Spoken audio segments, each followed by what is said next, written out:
Brian, Hamas, cuando ingresó el pasado sábado a territorio israelí, no solamente ingresó a las ciudades más cercanas a la Franja de Gaza, ¿no? También tuvieron la osadía de meterse bastante dentro del país, en ciudades más alejadas. Sí, uno de los factores que buscaron controlar los terroristas era el de la sorpresa. Por eso pudimos ver, Cecilio, por ejemplo, que algunos ingresaban a territorio israelí, al menos reconocido internacionalmente así por gran cantidad de estados extranjeros, en parapentes, porque hay que entender algo. Uno se pregunta por qué entran en parapentes y no entran en aviones. Bueno, los recursos que tiene un grupo terrorista como Hamas, más allá de que tienen cierta infiltración o cierta ayuda de otros países, es bastante reducida respecto a Israel, respecto a otros grandes estados como Reino Unido, Estados Unidos, Alemania, Francia, pero tienen algunos recursos para poder justamente intentar llevar adelante ataques de estas características y buscar generar alguna novedad. Por eso tuvo que ver justamente, por ejemplo, con la utilización de estos parapentes que les permitía infiltrarse más allá de lo que le permite el territorio en términos, valga la redundancia, terrestres, si avanzaran, por ejemplo, con tropas de infantería, con mecanizados o con lo que sea, y por ejemplo aparecer a unos más de 30 kilómetros como en la ciudad de Ofakim, que es uno de los puntos más adentrados a los cuales lograron ingresar los terroristas, y tiene que ver con eso, con que no se esperaban, o si lo hicieron lo han disimulado muy bien desde las Fuerzas Armadas israelíes, que haya un ingreso tan importante de terroristas como el que hubo y que permitía, como ellos mismos dijeron, hablamos de los terroristas, que con el apoyo de drones y de fuego de artillería ir prácticamente allanando el camino. ¿Qué quiero decir con esto? Iban atacando estratégicamente algunos puntos. Cuando ya entraba en crisis esa región, ahí recién llegaban los vehículos o las tropas a pies con los terroristas para intentar lamentablemente culminar lo que habían empezado o causar el mayor daño posible.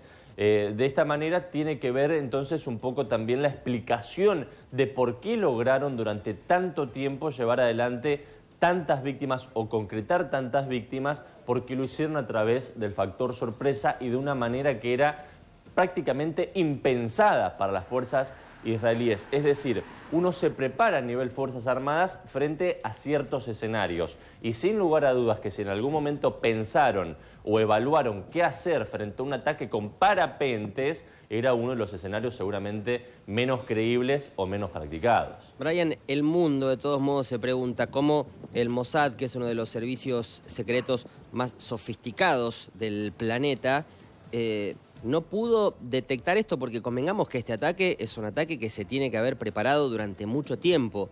¿Cómo no se filtró una información a este servicio de inteligencia como para poder estar preparados o para poder desarticularlo?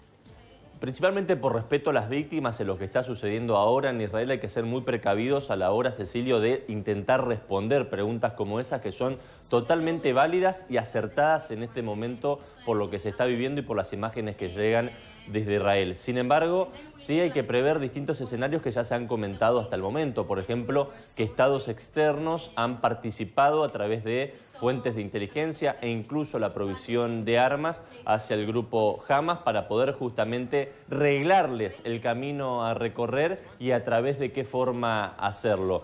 Pero por otra parte, respecto a si la inteligencia israelí sabía o no sabía, en qué medida lo hacía o no eventualmente, la propia población judía e israelí ha dicho que eso será motivo para analizar y evaluar en el futuro, que lo importante ahora es alinearse detrás de las autoridades para defender los intereses israelíes y salir adelante como sociedad y como comunidad judía en general. Una vez superada la cuestión que están viviendo ahora, que es de crisis extrema, bueno, ahí será la propia población israelí con su gobierno los que tendrán que evaluar entonces de qué manera seguir y quién rendirá cuentas o no de esto que sucedió. Brian, Sí. Una pregunta más. Esto ya se está hablando de una guerra propiamente dicha que abarca todo Medio Oriente. ¿Puede extenderse aún más? Bueno, algunas amenazas tienen que ver justamente con lo que ocurre en el Líbano. Egipto queda prácticamente descartado, más allá de que comparte frontera muy cercana a la Franja de Gaza y también a Israel por la posición en carácter de relaciones exteriores que Siria. tiene Egipto, que es pacificar. No, hablo de Egipto. No, digo, pero Siria también está ahí, ¿no?